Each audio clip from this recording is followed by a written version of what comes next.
बार फिर से स्वागत है आप सबका हमारे इस YouTube चैनल सक्सेस विद शिशिर में।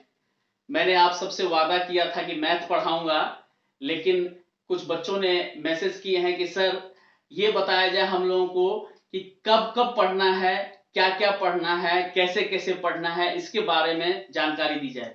तो आज हम उसी वीडियो को लेकर आए हैं आप सबके बीच कि कब पढ़ें, कैसे पढ़ें।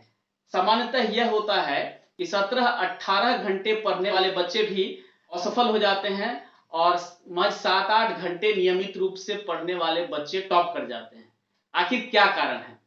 इसका मात्र एक कारण यह है कि उन बच्चों ने सही दिशा में सतत प्रयास किया, इसलिए वो टॉप कर गए या सफल हो गए।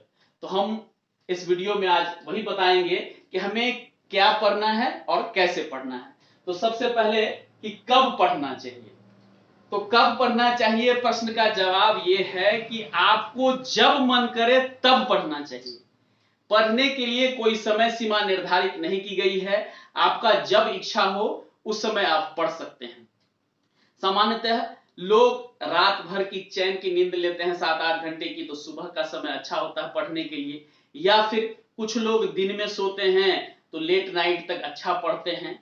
लेकिन ये एक बात समझ जाइए आप लोग कि पढ़ने से पहले एक दिमाग का फ्रेश होना बहुत जरूरी होता है। हमारे पूर्वजों ने समय काल को 4 भागों में जो बांट कर रखा है कि सुबह, दोपहर, शाम और रात। इस 24 घंटे के समय काल में अगर हम मात्र उन चारों पहर में से, जो 6-6 घंटे का पहर है, मात्र 2-2 घंटे हम निकाल कर पढ़ाई के लिए देते हैं, लेकिन नियमित रूप से देते हैं, तो हमें सफल होने से कोई नहीं रोक सकता है। जरूरी नहीं है 17, 18, 15 घंटा पढ़ने के लिए। महज 7 से 8 घंटे की पढ़ाई आपके सफलता के लिए पर्याप्त है। जैसे मैं एक उदाहरण देना चाहता हूं। आप लोग ये समझिए कि हम लोग जब पिक्चर देखने जाते हैं और पिक्चर जब देख करके आते हैं, तो उस सिनेमा की सारी कहानी, सारे हीरो हीरोइन, पात्र, रोल, उसका जो कोई खास डायलॉग है, उसके जो कुछ गीत है, वो हमें याद रहते हैं। उसके पीछे का कारण क्या है जानते हैं आप? उसके पीछे का सिर्फ एक कारण यह है कि जब हम सिनेमा देखने जाते हैं तो उस समय हमें एक उत्साह रहता है कि शनिवार को सिनेमा देखने जाना है। एक पहले से ही एक सप्ताह से माइंड में ये सेट होता है कि हमें सिनेमा देखने जाना है। उसके बाद जैसे ही टिकट कटाकर हम हॉल के अंदर घुसते हैं तो उत्सुकता रहती है कि थोड़ा सा भी सिनेमा का सीन जो है वो बीतना नहीं चाहिए, एक सीन भी छूटना नहीं चाहिए। देखिए हमारी एकाग्रता कितनी होती है। फिर जैसे हम सिनेमा हॉल से बाहर निकलते हैं तो हम इसके बारे में दोस्तों से चर्चा करते हैं कि वाह क्या पिक्चर था, बहुत अच्छा रोल किया था उसमें, वहां पर वो गाना बहुत अच्छा था। तो आखिर जिस चीज को इतनी एकाग्रता से देखी गई हो, उसके बाद इतनी परिचर्चा की गई हो, जिसको देखने के लिए इतना उत्सुकता हो, तो वो चीज आखिर क्यों नहीं हमें याद रहेगा? अगर यही चीज हम अपनी पढ़ाई के प्रति लागू कर दें तो हमें निश्चित है कि सफलता मिलेगी। तो सबसे बड़ी बात है कि हमारी एकाग्रता उसके लिए बहुत जरूरी है। तो आइए हम आज ये चर्चा करते हैं कि कब पढ़ना चाहिए। तो मैंने जो अपने जीवन में अनुभव किया है कि आप रात में पर्याप्त नींद लें, सुबह में आप 5 बजे उठ जाएं। 5 बजे उठ करके सबसे पहले फ्रेश हो जाइए। फ्रेश होकर के थोड़ा व्यायाम कर लीजिए। व्यायाम करने के बाद थोड़ा स्नान कीजिए। स्नान करने के बाद हल्का, जिस भी धर्म के मानने वाले हो, पूजा पाठ या नमाज जो भी करते हो कीजिए। उसके बाद अपना पढ़ाई का दिनचर्या यहां से चालू कर दीजिए।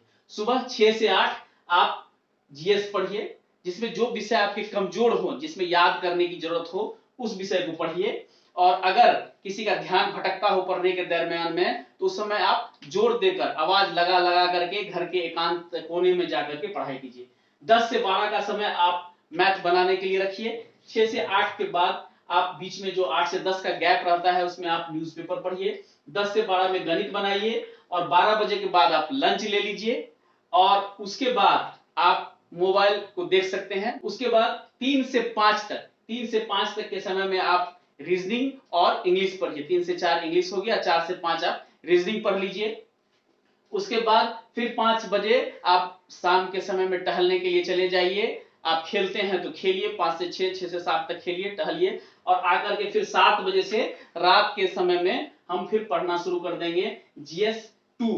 यहाँ पर अगर physics, history, civics, geography, economics पढ़ते हैं तो यहाँ पर साइंस पेपर पढ़िए, फिजिक्स, केमिस्ट्री, बायोलॉजी और कंप्यूटर साइंस जो भी हो वो यहाँ पर पढ़िए, या अगर वो यहाँ पढ़ना चाहते हैं तो यहाँ पढ़िए। जो विषय आपका कमजोर हो वो सोने से उठने के बाद वो उस विषय को उस टाइम में पढ़िए, और दूसरे समय में दूसरे विषय को पढ़िए। तो ये हो गया कि कब कब क्या क्या क्या पढ़ना है। इस दरमियान में मैंने ये रूटीन बनाया हुआ है, ये 8 घंटे का। इस 8 घंटे का रूटीन, ये एक सप्ताह का टारगेट पहले आप फिक्स कीजिए। एक सप्ताह के टारगेट में सिर्फ 6 दिनों का टारगेट फिक्स कर दीजिए कि हमको 6 दिन में हमें ये चीजें पढ़नी है। 7वां दिन आप अपना रिवाइज के लिए रखिए, संडे का समय रख लीजिए रिवाइज के लिए, उस दिन आप रिवाइज कीजिए। उसके अलावा अगर किसी बीच में आपके कोई पढ़ाई नहीं हो पाया है तो उसको जो है उस टाइम में फुलफिल करने का कोशिश कीजिए। सबसे बड़ी बात है कि आप अच्छी नींद लीजिए, 7 से 8 घंटे, 6 से 7 घंटे या 7 घंटे के आसपास जो भी नींद लेते हैं वो एकदम साउंड स्लीप होना चाहिए, अच्छी नींद लेना चाहिए। दूसरी बात है कि पढ़ाई में रुचि लेकर पढ़ना चाहिए। ये नहीं कि हमें सिर्फ एक खाना पूर्ति करने के लिए कि शिक्षक या अभिभावक को दिखाने के लिए हम पढ़ाई कर रहे हैं, वो नहीं होनी चाहिए। उसमें हमारा इंटरेस्ट होना चाहिए, ठीक है। और उसके बाद 9 बजे रात के बाद जो है आप खाना खा लीजिए, 9:30 तक। खाना खाने के बाद आपके पास जो मंथली मैगजीन जो मैंने बताया था उसको लेकर के पढ़ते पढ़ते 10 बजे रात तक सो जाइए, 10 साढ़े 10 तक सो जाइए, और फिर सुबह 5 बजे उठ जाइए। ये आपका रूटीन होना चाहिए मेरे हिसाब से। वैसे मैंने पहले ही कहा है कि पढ़ने के लिए कोई खास रूटीन नहीं है, जब मन करे तब पढ़िए और मन में रुचि लेकर के पढ़िए। अब आइए, हमारा दूसरा टॉपिक है कि कैसे पढ़ें। तो कैसे पढ़ें, सबसे पहली बड़ी बात है कि ध्यान देकर पढ़ना चाहिए। ये नहीं कि हम याद कर रहे हैं कि भारत की राजधानी दिल्ली है, भारत की राजधानी दिल्ली है, लेकिन हमारा ध्यान कहीं और है, रास्ते पर है, बाजार में है, या कुछ काम पर है। हमें यह ध्यान रखना है कि हम जो पढ़ रहे हैं वो हमारे अंदर आत्मसात होना चाहिए। दूसरा बात है, कोई भी अवरोध आए तो उसको अवसर बना करके उसको जो है यूज कीजिए। जैसे अभी कोरोना है, ये तो बहुत अच्छा अवसर है आपके लिए कि ना स्कूल जाना है, ना कॉलेज जाना है, दिन में घर में रहना है। ऐसा अवसर कब कहां प्राप्त होता है। आप इसमें खूब अच्छा पढ़ सकते हैं, कुछ नया कर सकते हैं। ये आपके लिए बहुत अच्छा अपॉर्चुनिटी है। अगर आप कॉलेज जाते होंगे तो जाने में आने में बहुत सारा टाइम वेस्ट होता होगा, वो सारे समय को आप पढ़ने में एक तरफ से लगा सकते हैं। तीसरी बात है कि आप खुद ही नोट्स बनाइए। बहुत सारा मटेरियल मार्केट में है, ये है वो है, तो उसमें क्या होगा, जब आप खुद नोट्स बनाइएगा तो आपको खोज करके निकाल करके बनाना होगा। तो इससे क्या होगा कि ब्रेन का एक्सरसाइज होगा, और जो आप नोट्स बनाइएगा उस चीज को जल्दी भूलिएगा नहीं। तीसरी बात, हम ये हमेशा बोलते हैं कि आप किसी भी चीज को याद मत कीजिए, समझिए कि आखिर वो क्यों होता है, उसके पीछे का कारण क्या है। अगर भारत चाइना की लड़ाई हो रही है तो आखिर क्यों हो रहा है, वहां फिर हम दिमाग में नक्शा को दोहराएंगे कि वो कश्मीर के पास या लद्दाख कहां पर है, या गलवान घाटी कहां पर है। इस चीज को समझ करके अगर हम पढ़ते हैं तो हमारे दिमाग में वो ज्यादा दिनों तक रहेगा। दूसरी बात है, बहुत सारे बच्चे ऐसे कहते हैं कि सर हमारी आर्थिक स्थिति कमजोर है, तो हम उन बच्चों के लिए कहना चाहेंगे कि अगर आपकी आर्थिक स्थिति कमजोर है तो आप ट्यूशन पढ़ाइए, 9th 10th के बच्चों को पढ़ाइए, ताकि वो फायदा आपको भी मिलेगा और इससे आपकी तैयारी में और गति भी आएगी। इसलिए ये कोई मायने नहीं रखता है। अब आइए, हम ये बताना चाहेंगे कि आपके जो सब्जेक्ट्स हैं पढ़ने वाले, उन विषयों को कैसे पढ़ना चाहिए, उस पर मैं अभी बताना चाहता हूं। तो सबसे पहला हमारा विषय है मैथ का विषय है। तो मैथ को पढ़ने के लिए आपके पास, मैंने बताया था, RS Agarwal, maths mister, Sageer Ahmad, यशंकर, जिसका भी बुक हो उस बुक को खोलिए, एक चैप्टर से पढ़ना शुरू कीजिए। सबसे पहले उस चैप्टर का इंट्रोडक्शन पढ़िए। इंट्रोडक्शन पढ़ने के बाद उस चैप्टर में जो भी फॉर्मूला है उस फॉर्मूला को याद कर जाइए, और फॉर्मूला के बारे में ये पता कीजिए कि आखिर ये कैसे बनता है। उसको समझ करके पढ़ना है, समझ करके याद करना है। और उसके बाद उसका जो सॉल्व एग्जांपल है उसको बनाइए। उसके बाद एक्सरसाइज को बनाइए। कुछ बच्चे क्या करते हैं, लाभ हानि चैप्टर उठाएंगे, एक्सरसाइज बनाना शुरू कर देंगे, लेकिन ऊपरी व्यय क्या है, उसके बाद क्रय मूल विक्रय मूल कुछ समझ नहीं आता है, और बच्चे जो है वो उसमें नहीं बना पाते हैं। इसलिए सबसे पहला काम है हमारा चैप्टर का इंट्रोडक्शन पढ़ना है। इंट्रोडक्शन पढ़ने के बाद हमें उसका फॉर्मूला याद करना है। फॉर्मूला याद करने के बाद सॉल्व एग्जांपल बनाना है, फिर एक्सरसाइज बनाना है। उसके बाद आ जाता है रीजनिंग की तैयारी हम कैसे करें? तो रीजनिंग में भी वही चीज है, जो भी बुक आपके पास है, अजय चौहान हो या RS अग्रवाल हो, जो भी आपके पास बुक है उसका एक टॉपिक उठाएंगे। जैसे ब्लड रिलेशन, अब ब्लड रिलेशन का सवाल कैसे बनता है, कैसे उसका इंट्रोडक्शन होता है, जब लेडीज को दर्शाना हो तो निगेटिव साइन देते हैं, पुरुष को दर्शाना हो तो प्लस का साइन देते हैं। तो वो सब चीजों को पहले हमको समझ लेना पड़ेगा। उस चैप्टर का पूरा इंट्रोडक्शन पढ़ लेंगे, उसके द्वारा जो कुछ सवाल बनाए हुए हैं उस सवाल को हम देख लेंगे। तो रीजनिंग में भी वही टॉपिक वाइज उसी तरह से पढ़ना है और उसके बाद प्रैक्टिस करना है। उसके बाद आ जाइए हिस्ट्री, सिविक, ज्योग्राफी, इकोनॉमिक्स, ये सब सारे जो विषय हैं, इस विषय को एक कहानी के तरह पढ़ना है। जैसे हिस्ट्री हो गया तो सबसे पहले आदि मानव थे, फिर प्राग इतिहास काल आया, फिर जो है क्या कहते हैं सिंधु घाटी सभ्यता, वैदिक काल, मुगल वंश, दिल्ली सल्तनत, जैसे सिस्टमेटिक करके पढ़िए ताकि एक कहानी की तरह हमारे ब्रेन में सेट हो जाए। अगर डायरेक्ट हम याद करेंगे कि अकबर का जन्म कब हुआ था तो हमें याद नहीं रहेगा, अकबर ने दीन इलाही धर्म की स्थापना कब की थी तो हमें याद नहीं रहेगा। लेकिन अगर हम उसको सिस्टमेटिक लेते हुए आएंगे कहानी की तरह तो वो हमें याद रहेगा। और याद करने का भी तरीका सब आगे की वीडियो में मैं बताऊंगा कि किसी भी चीज को स्टोरी बनाकर या लिंक बनाकर या कोई ट्रिक बनाकर याद करने से वह ज्यादा दिनों तक याद रहेगा।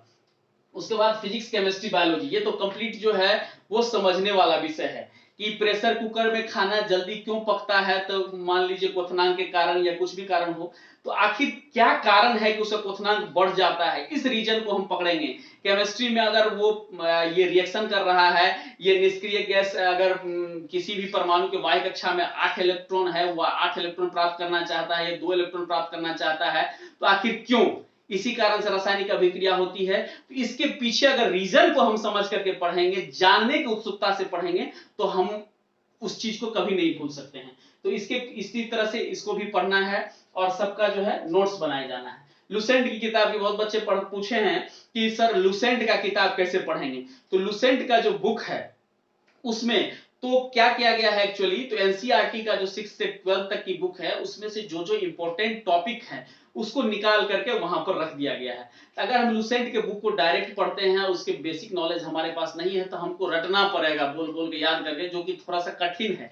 इसलिए हमें उस लुसेंट के बुक को ऐसे पढ़ना है। अगर हमें मुगल काल लुसेंट से पढ़ना है तो पहले हम किसी टेक्स्ट बुक से मुगल काल को पढ़ लेंगे कहानी की तरह, कैसे हुआ था, कैसे वो राजा हुआ, उसका बेटा कौन हुआ, तो उससे वो उसका सेनापति कौन हुआ, कौन सा युद्ध लड़ा।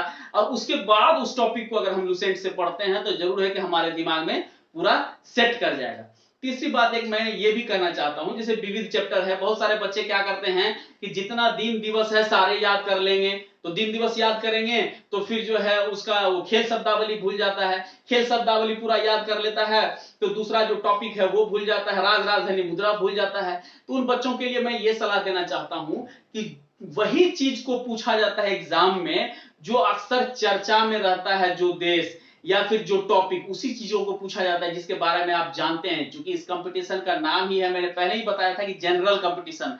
अब विश्व में जितने देश है सबकी राजधानी मुद्रा नहीं पूछ सकता है, जो पॉपुलर कंट्री है उसी का पूछेगा, जो पॉपुलर दिन दिवस है वही पूछेगा, जो पॉपुलर शब्दावली है वही पूछेगा। तो हमको उतना ही याद करना है, इतना याद करेंगे तो इसको याद कर लेंगे इतना, भले दूसरा चीज भूल जाएंगे तो क्या फायदा हुआ। इसलिए मेन टॉपिक पर ही हमें फोकस करना है। उसके बाद आ जाता है आपको इंग्लिश। इंग्लिश को कैसे पढ़ना है, तो इंग्लिश में मेन चीजें हैं, वोकैबुलरी आपका याद रहना चाहिए चूंकि एंटोनिम्स साइनोनिम्स आता है, और ग्रामर पोर्शन और कंप्रीहेंशन पोर्शन जो है वो आपको पढ़ते पढ़ते पेपर पढ़ना है, या फिर ये क्या कहते हैं इंग्लिश मूवी देखिए। इन सब चीजों से आपका कंप्रीहेंशन समझने की क्षमता जो है वो विकसित करते जाएगी। नॉवेल पढ़िए इंग्लिश का। और वोकैबुलरी मजबूत करने के लिए तो आपको पहले वोकैबुलरी का खुद ही तैयार करना पड़ेगा, चाहे एचसी हार्डविक से या फिर बहुत सारे यूट्यूब पर भी है और मार्केट में बुक्स भी अवेलेबल है। उसको पढ़िए, उसको समझिए और उस वर्ड से को यूज करते हुए कोई ना कोई सेंटेंस में उसका यूज कीजिए या बोलचाल में यूज कीजिए, ताकि ये होगा कि वो आपको मतलब याद हो जाएगा। और जो ग्रामर का बुक है उस ग्रामर के रूल्स सबको जानिए, उसके बाद प्रैक्टिस से बनाते जाइए। मंथली मैगजीन को कैसे पढ़ना है, जैसे हमने सामान्य ज्ञान दर्पण या प्रतियोगिता दर्पण 1 महीना का खरीदा, मान लीजिए कि अगस्त महीना का हमने प्रतियोगिता दर्पण खरीदा, तो पहले से पढ़ना शुरू करेंगे। पहले दिया हुआ रहता है किसी का पुरस्कार वितरण निधन कुछ कुछ दिया हुआ रहता है, तो उसमें से जो मेन पुरस्कार है, राजीव गांधी खेल रत्न पुरस्कार है या किसी खास व्यक्ति का निधन हुआ है, उसको अंडरलाइन करते जाएंगे। और मंथ वाइज जैसे जनवरी हम हेडिंग करके एक टॉपिक बना दिए और उसमें से जो जो निचोड़ निकला उसको हम ऐसे ऐसे करके एरो खींच खींच करके और वो जो है पॉइंट वाइज लिखते जाएंगे, इस आदमी का निधन हुआ, मेन वो इससे संबंधित था, या ये पत्रकारिता पुरस्कार उसको मिला है, या फिर ये विदेश मंत्री या ये राष्ट्रपति दूसरे देश का आए हुए थे, उन सब चीजों को पूछा जाता है। उसका एक टॉपिक वाइज बना लेंगे। उसके बाद क्या करेंगे, मैगजीन में जो सेट दिया हुआ है, पूछा हुआ, उस सेट को बनाएंगे, चाहे वो मैथ का हो, रीजनिंग का हो, जीके का हो, जिसका भी सेट हो बनाएंगे। बनाने के बाद हम देखेंगे कि उसमें हमको कौन सा चीज नहीं बना है या दिक्कत हुआ, उस चीज को, उस जो प्रश्न हमसे नहीं बना है उसको गोला लगाएंगे या पेंसिल से डॉट लगाएंगे। डॉट लगाने के बाद जो भी हमारे संपर्क में है उन लोगों से हम पूछेंगे। पूछने के बाद जो है फिर अगर हम समझ गए तो ठीक है, फिर उसको रिवाइज करेंगे। फिर नेक्स्ट टाइम जब भी हम सेट बनाएंगे या फिर उस मैगजीन को पढ़ेंगे तो जो प्रश्न हमारा गोला लगा हुआ है या डॉट लगा हुआ है उसको सेल्फ से बनाने की कोशिश करेंगे। तो धीरे धीरे क्या होगा कि आपकी जो प्रॉब्लम्स है वो घटते जाएंगे। आप पहले किसी भी सेट से में जो है 40% बनाते थे, अब जैसे डॉट डॉट डॉट डॉट वाले को सॉल्व करते करते करते करते करते अब आप आ जाएंगे कि हर सेट में मात्र आपको 10-20% का ही प्रॉब्लम रहेगा। उसके बाद है कि सेट प्रैक्टिस कैसे करना है। जब हम इस बेसिक सारी चीजों को कंप्लीट कर लेंगे तब हम सेट प्रैक्टिस करेंगे। सेट प्रैक्टिस करने के लिए हमको जो हमारे पास प्रीवियस ईयर्स का सेट है वो हम पहले बनाएंगे। जब प्रीवियस ईयर्स के क्वेश्चंस को हम बना लेंगे उसके बाद जो और भी मार्केट में किताब उसको बनाएंगे। उसको बनाने के दरमियान भी यही हमको अपनाना है कि जो बन गया ठीक है, जो नहीं बना या गलत हुआ हम उसके एक्सप्लेनेशन को देखेंगे कि आखिर हमने कहां गलती की है और इसको कैसे बनाया जा सकता है। हम अपने जो भी भाई बंधु आसपास के या जो भी दोस्त हैं उनसे पूछ करके उससे सीखेंगे या सर से सीखेंगे। तो इस तरह से हम आपको ये आज बताए हैं कि कब और कैसे पढ़ना है। आशा करते हैं कि आप सबको इस वीडियो से फायदा हो, सभी बच्चों को, और अभिभावक उसका सपोर्ट करेंगे उसके पढ़ाई के दौरान, मैं यही उम्मीद करता हूं। और अगले वीडियो से मैं मैथमेटिक्स पढ़ाऊंगा बेसिक लेवल से। इन्हीं शुभकामनाओं के साथ आप सभी को बहुत बहुत धन्यवाद। जय हिंद।